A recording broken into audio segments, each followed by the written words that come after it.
अस्सलाम वालेकुम दोस्तों जी जनाब कल की अपडेट हैगी जी जनाब। दो कबूतर नहीं बैठ सके तो दोनों कबूतर बहादुर सन तो वो नहीं बैठ सके जनाब।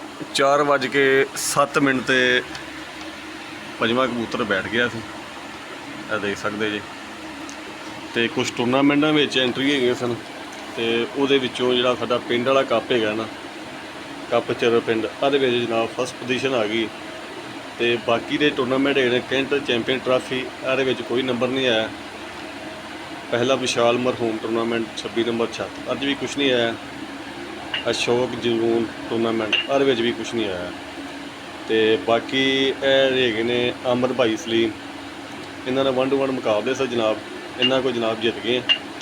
तो बाकी है मास्टर कोले वाले साढ़े इलाके है ने, तो इन्हों को जनाब हार गए। रफाकत मेमू साहब ने इन्हों को भी हार गए। एक और भाई ने जिन्होंने डबल लाए सन यासर माई साहब, उन्होंने को भी जनाब जित गए। तो यह जनाब कल की अपडेट हैगी जी। तो दो कबूतर नहीं आ सके जनाब, यह देख सकते